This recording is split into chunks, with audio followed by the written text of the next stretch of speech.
evening, actually, but I probably won't post this until tomorrow morning, so good evening, morning. Yeah, that one. Figured on my way home, why not get in an extra video today? And, well, we have a session 0 to get ready for. So, I wanted to talk a bit more about Fenris, this kind of icy planet at the edge of space, with this oblong orbit and these funky seasons. So I just kind of want to go through a Fenrisian year and kind of talk about what that actually entails. Now, the Fenrisian planet is on a elliptical orbit to its sun. That means that it has parts of the year where it is very far away from the star, and parts of the year where it comes very near the star. Now, for the sake of simplicity, we are going to start the year when the planet is at its furthest point from the star. So when Fenris is at its furthest point, you have a world that is completely covered in ice. And when I say that, I mean that literally. The oceans freeze. It is a ball of ice and snow. On the plus side, at that point, there's plenty of land.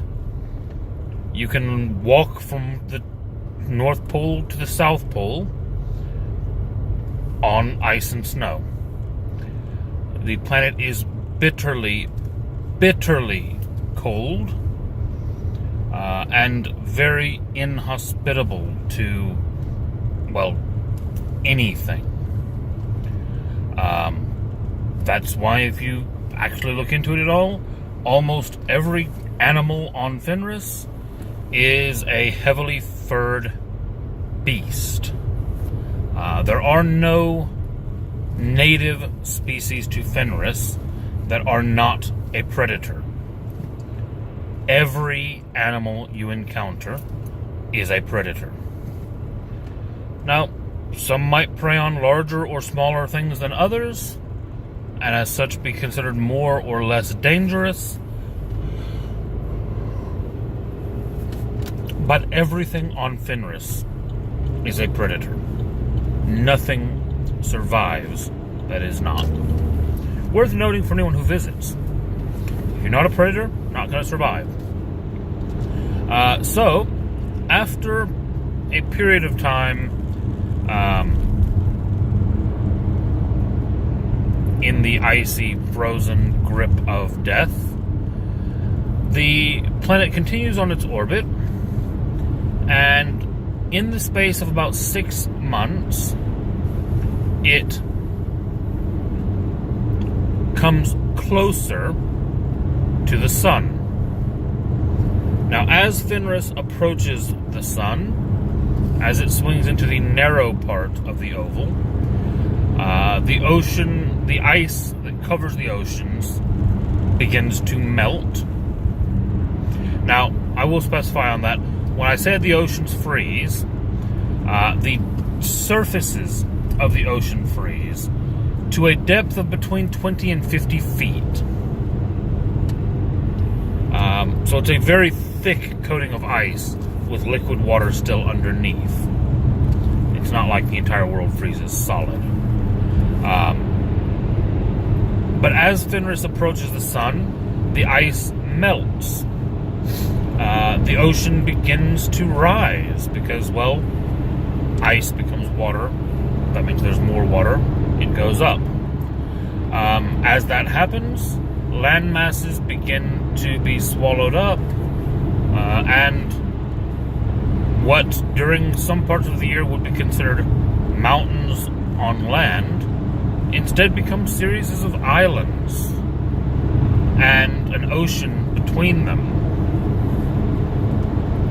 And then it continues getting hotter and hotter, until just as you approach the nearest point in the orbit, you get the time of fire.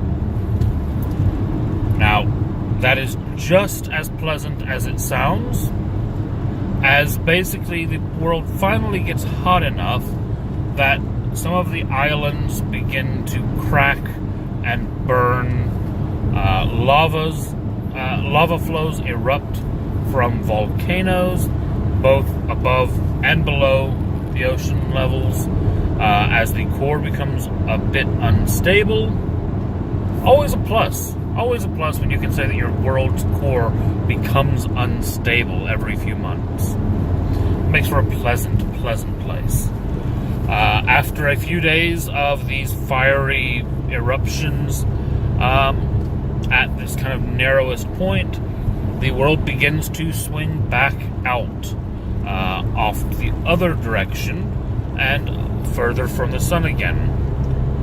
During this next 6 months, it again gets colder and colder until you again get to the point that the ice begins to creep in, the water begins to freeze, and within that 6 months again, you're at the other end of the orbit and you're frozen solid again.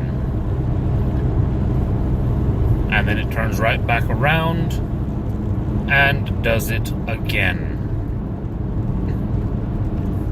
What this means is that Fenris has a frozen, icy death grip once every 12 months.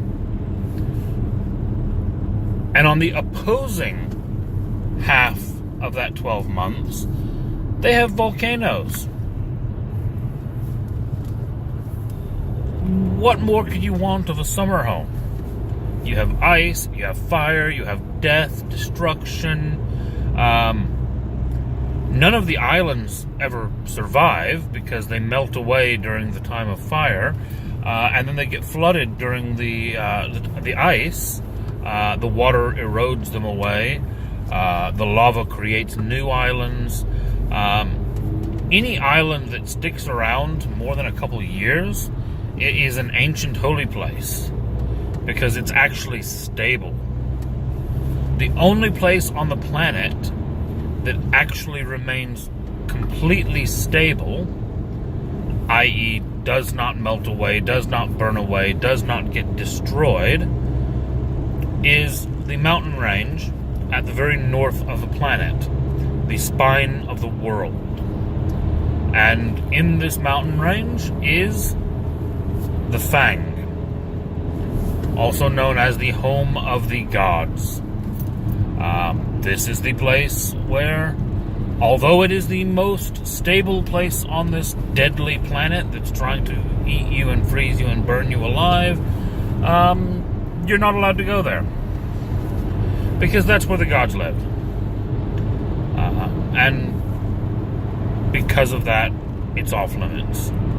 It also does happen to be where the biggest and most fierce predators live, because they've figured out that if they stay there, then they don't have to wander around and swim. And as the water begins to rise, other creatures, other lesser monsters, try to make their way north and come to them. So yes, your biggest, baddest, nastiest monsters live in the north, along with the Star Wolves, the gods of Fenris. And there you have a little bit about the calendar year of Fenris. Hopefully you've enjoyed it. Hopefully you've had a lot more fun with it than the Fenrisian people do. It's a bit of a crappy place to live, if I'm honest. But it makes good warriors. Have a great day. Like, subscribe. I'll be back around with more. I will probably try to throw a few extra videos in here and there as we build up to this session 0, in hopes of providing as much background as I can before the game begins. Have a great evening.